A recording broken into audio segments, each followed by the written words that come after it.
Good day everyone. So today ang itatakal po natin is methods in Python. So first, meron po tayong append. So sa append natin, basically ina-add niya lang yung mga bago nating i-input. So sa code na to, meron tayong employees as a variable. Then ang laman ng list na to is itong mga to.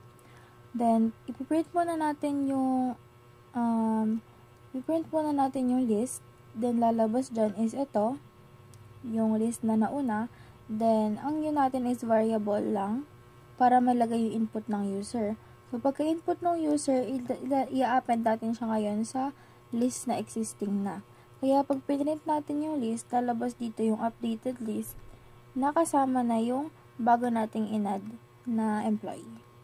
Next naman, sa extend, connected yung list na extend natin dun sa append na nauna. So, imagine na lang natin na itong naunang list natin is yung first na list natin, and then itong transferred list na to, na variable, is i-add lang natin dun sa naunang list para lumabas na magkasama na sila. So, extend naman yung gagamitin natin dito. Employees, yung naunang table, dot extend transferred yung pangalawang table. So, pag pinrint na natin sila, ito yung lalabas na magkasama na sila. So, ito yung unang list natin. Then, ito yung pangalawang list natin. So, next, sa insert naman po natin. So, sa insert is, maglalagay lang tayo ng isa pang priority sa list natin. So, meron tayong priority list dito na may tatlong nakalagay. Ito index 0, 1, and 2. Then, priority. Pagka-print natin, ito yun na yung lalabas. And then, employee insert for the input of the user. Then, i-insert natin siya dito sa index number 1. So, pag pinrint natin yan, ito yung lalabas. Ang input ng user is si Ana Reyes. So, i-insert natin siya dito sa index ni Alex. So, updated list natin ngayon. Ang pang 1 na natin na index is si Ana Reyes, and si Alex is naging 2, and si Karil ay naging 3. Next naman, sa remove natin. So, sa remove natin, magtatanggal lang tayo dito ng employee. So, ito yung variable, ito yung list. Meron tayong print dito na napiprint yung current employee list na wala pa na remove. Then, resigned, ito yung enter the name of the employee who resigned, and then name, and then yung printed.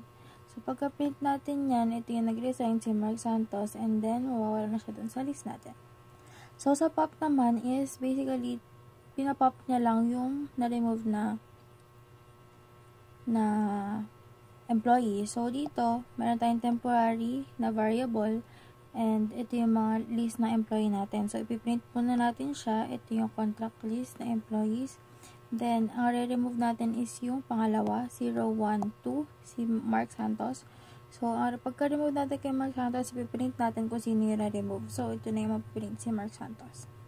Sa clear naman, ay kiniklear niya lang mismo yung pinaka-list natin. So, ito yung list name natin is test. Meron tayong tatlong element dyan. I-print muna natin siya na may tatlong element. So, tatanungin muna niya yung user if gusto niya ba i-clear yung list. Pag 1, yes. Then, pag 0 is no. So, if decision niya is 1, mag-clear yung list and then ipiprint na yung list. Else, if hindi naman siya 1, if 0 naman siya, list is not cleared. So, since 1 yung nilagay natin dito, magpiprint yung cleared na list.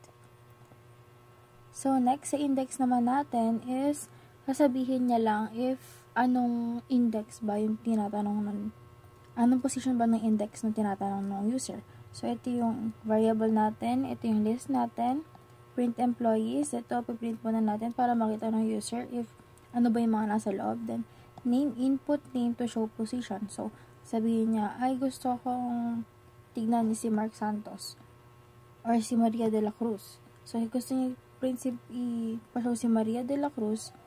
Then, ito, ilalagay lang natin yung index. Then, i-connect natin dito sa name na in-input ng user para makita niya ngayon yung kung pangilan si Maria de la Cruz, which is pangatlo. Index niya is 0, 1, 2, 3. Ayan, pangatlo si Maria de la Cruz, kaya number 3 yun nandito sa printout na output natin. So, next sa count naman. So, sa count natin is kinakount niya lang kung ilang employee yung nasa loob. Kunwari, meron 3 Anais ba? Ilan ba yung dyan na meron sa loob? Or ilang Alex ba yung meron nasa loob? So, dito, ang variable natin is counting. Ito yung list natin. So, ginagamit to, for example, if madaming may magkakapangalan sa isang kumpanya, binibilang niya kung ilan yung employees na may ganong name. Para madali din ma-filter out yung mga names. So, ito muna, piprint muna natin siya. Ito yung mga employees natin. Then, count employees para sa variable ng input ng user. And then, ito na yung pinaka magka-count sa kanya. So, yung number natin dito is yung new variable natin. So, yung counting natin, ito yung una nating list number 1. Count, ito yung method. And then, count employee is yung input ng user. Then, pag pinint natin siya, there are number of employees named count employees. So, ayan na ilalabas. There are 2 employees named dyan. Since na-count nyo na 2 yung dyan natin dito sa list natin. Next naman is yung sort. So, sa sort naman, meron tayong sorting na mangyayari. Na dapat is by surname siya na alphabetically. So, sa alphabetically natin na sorting is, meron tayo ditong employees 2 para sa variable. And then, piprint na muna natin siya para makita natin kung sino-sino yung mga employees. So, may question dito na nagtatanong, do you want to sort the employees? So, if 1, it means yes, masasort niya yung employees ngayon. And then, if hindi naman, else, piprint lang is employees is not sorted. Since 1 yung nilagay natin, sinort niya yung employees natin into alphabetically ordered. Kaya nauna yung B, then P, and then S. So, nabaliktad na siya. Next naman natin is yung reverse. So, sa reverse natin is, mare-reverse lang yung employees, yung pagkakasunod-sunod. Yung index 0 natin, magiging index 3, and then yung index 2 natin is index 0 natin is magiging index 2, and then yung index 2 natin magiging index 0. Since yung 1 naman, isasagit na siya, so wala siya makakapalitan, and stay still lang siya, kahit mag-reverse. So, ang question natin dito is, do you want to reverse the employees? And then, if nag-1, papasok siya dito, and magtutrue to, so, pupunta siya dito, and magre-reverse yung employees. Employees 3 reverse, and then, ayun na, ito na yung output niya. Naka-reverse na yung pangalan nila, from this to this. Next naman is yung copy natin.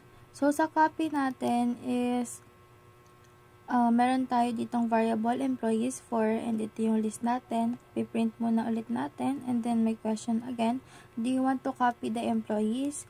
Then if 1, copied employees is ito yung bago nating variable, and then employees 4 copy, ito yung method natin yung copy. So backup complete, then copied employees lalabas lang ulit. Else if 0 yung sagot niya, employees will not be copied. So, ito yung unang print natin. Ito yung question natin na pinaglagyan dito sa quest 1. Backup complete. Ito lang yan, yung printout nito. And then, pinakita niya lang kung sino-sino yung mga employee na nakopy natin.